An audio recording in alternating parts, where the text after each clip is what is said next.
അല്ല എന്താ എന്റെ സംശയം? നമ്മളെ നാട്ടിലൊക്കെ ഇടയ്ക്കിടയ്ക്ക് കറണ്ട് പോകില്ലേ? പോയില്ലോ. അപ്പൊ ആ ലൈമിലുള്ള കറണ്ട് ഇപ്പൊ എങ്ങോട്ടാ പോണേ? വല്ലാത്തൊരു ഞാൻ പറയാ. അല്ല അനക്കിപ്പോ എങ്ങനെ ഇങ്ങനത്തെ ഒരു സംശയം കിട്ടി? അതിന്റെ ചെങ്ങായിമാരൊക്കെ ഓലെ നാട്ടിലൊക്കെ കറണ്ട് പോകുമ്പോഴേ ലൈമിൽ ഊഞ്ഞാലാടുക. എന്നിട്ടോ പോലെ അത് റീൽസ് ഇട്ടിട്ടേ 10 മില്യൺ ആളുകളൊക്കെ കണ്ടേ. അതുപോലെ എനിക്കൊന്ന് ആടണം, ഒന്ന് വൈറലാവണം. ഇത്രയല്ലേ ഉള്ളൂ? അത് പൊളിക്കും. അനക്കിപ്പോ എന്റെ സംശയം കറണ്ടിനെ കുറിച്ചല്ലേ? മജിക്കാട്ടോ. ഈ കറണ്ട് വരുന്ന എവിടുന്ന നിനക്കറിയോ? അറിയില്ല. ചെങ്ങായി നമ്മളെ മൂലമറ്റത്തുനിന്ന് അവിടെ കറണ്ട് ഓൺ ആക്കിയാൽ നമ്മളെ ഇവിടേക്കൊക്കെ കറണ്ട് എത്തും.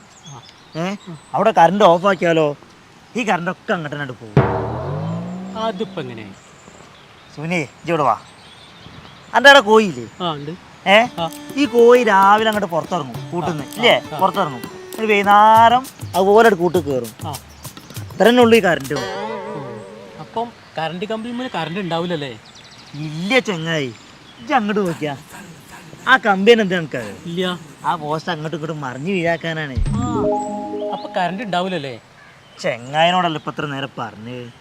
ഇത് ഈ ജിയോ സിമ്മിന്റെ ടവർ എവിടെയാ കണ്ടോ? ഇല്ല. എൻ്റെ ഏതാ സിമ്മ്? ജിയോ. അതിന് റേഞ്ച് കിട്ടുന്നുണ്ടോ? കിട്ടുന്നുണ്ടല്ലോ. അതാ പറഞ്ഞു. ഇതൊക്കെ പറഞ്ഞാലേ ഈ ചന്ദ്രയാനിന്ന് ബഹിരാകാശത്തേക്ക് വിടുന്ന പേടകത്തിന് വരുന്ന കറണ്ടും അതുപോലെ തന്നെ. നിങ്ങളെ കണ്ടേ നന്നായി വിട്ടേട്ടാ. എന്നാ ഞാൻ ഇപ്പം തന്നെ പോയിട്ട് ഊഞ്ഞാലാടിയോ റീലെടുത്തേ. ഇടണം ഇപ്പൊ തന്നെ പോണം. ഇജ്ജ് വൈറലാവും. സുനിയേ, സംഭവം ഒക്കെ ശരിയാണ്. പക്ഷെ ഇജ്ജ് വൈറലായി വലിയ ആളായാലേ ഈ കുട്ടേട്ടനും മറക്കരുത് കേട്ടോ. ഇല്ല കുട്ടിയേട്ടാ, ഇത്രയും വലിയ അറിവ് പറഞ്ഞു തന്ന കുട്ടിയേട്ടനെ ഞാൻ മറക്കേ ഒരിക്കലും ഇല്ല. എന്നാ പിന്നെ ശരി കേട്ടോ. ഒരു സിഗ്നലും ഇല്ലാത്ത ബനാണല്ലോ സിഗ്നൽ ഉണ്ടാക്കാൻ നടക്കണേ.